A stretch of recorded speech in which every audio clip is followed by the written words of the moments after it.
നൃത്തം കാണാനും പരിശീലിക്കാനും ഒട്ടുമിക്ക ആളുകൾക്കും ഇഷ്ടമാണ്. ദൂരെ നിന്ന് മാത്രം കണ്ടിട്ടുള്ള പ്രശസ്ത നർത്തകരുടെ കീഴിൽ വിദ്യാർത്ഥികൾക്ക് പരിശീലനം സാധ്യമാക്കിയിരിക്കുകയാണ് എറണാകുളം ജില്ലയിലെ നൃത്തം സംഗീതം എന്ന സംഘടന.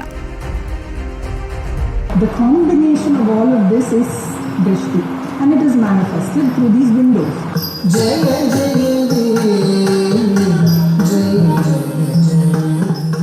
സംഗീതവും നൃത്തവും ഒരുമിച്ചു ചേരുമ്പോഴാണ് നൃത്തം അതിൻ്റെ പൂർണ്ണതയിൽ എത്തുകയുള്ളൂ. ഈ തിരിച്ചറിവാണ് നാട്യം സംഗീതം. കലാക്ഷേത്ര രൂപിക ജൂലിയൻ, ഭാഗ്യലക്ഷ്മി ഗുരുവായൂർ, അഖില ഗോപിനാഥ് എന്നിവരുടെ നേതൃത്വത്തിലാണ് നാട്യം സംഗീതം. മൂവരും സുഹൃത്തുക്കളാണ്. വിവിധ സ്ഥാപനങ്ങളിൽ നൃത്തം അഭ്യസിക്കുന്ന നർത്തകർക്ക് വർഷങ്ങളായി പരിചയസമ്പത്തുള്ള ഡാൻസേഴ്സിന് കീഴിൽ നൃത്തം പഠിക്കാനുള്ള വർക്ക്ഷോപ്പുകളാണ് നാട്യം സംഗീതം ഒരുക്കുന്നത്. ഇത്തവണ പ്രശസ്ത നർത്തകി വിദ്യാ സുബ്രഹ്മണ്യനാണ് വർക്ക്ഷോപ്പ് നയിച്ചത്.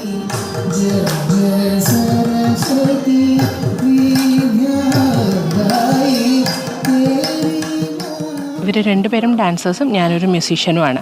സോ ഡാൻസിനെ എങ്ങനെയാണ് മ്യൂസിക് കോംപ്ലിമെൻറ്റ് ചെയ്യുന്നത് എന്നും മ്യൂസിക്കിനെ എങ്ങനെയാണ് ഡാൻസ് എൻറിച്ച് ചെയ്യുന്നത് എന്നും ഇങ്ങനെ ഇത് രണ്ടും ശരിക്കും പറഞ്ഞു കഴിഞ്ഞാൽ ഒരു നാണയത്തിൻ്റെ രണ്ട് വശങ്ങളാണ് എന്നുള്ള ഒരു തിരിച്ചറിവിൽ നിന്നും അതിനെ തേടിയുള്ളൊരു യാത്രയിൽ നിന്നുമാണ് ഞങ്ങൾ ഈ ഒരു ഇനീഷ്യേറ്റീവ് തുടങ്ങിയിട്ടുള്ളത്. അതായത് ഏറ്റവും ക്ലോസ് ആയിട്ട് ഇൻട്രാക്ട് ചെയ്യാവുന്ന സ്പേസിൽ നമ്മൾ ദൂരെ നിന്ന് മാത്രം കണ്ട് ശീലിച്ചിട്ടുള്ള സ്റ്റാർ വാല്യൂ ഉള്ള ആർട്ടിസ്റ്റുകളാണ് വരുന്നത് എന്നുള്ളതാണ് നാട്യം സംഗീതത്തിനെ വ്യത്യാസപ്പെടുത്തി നിർത്തുന്ന കാര്യം.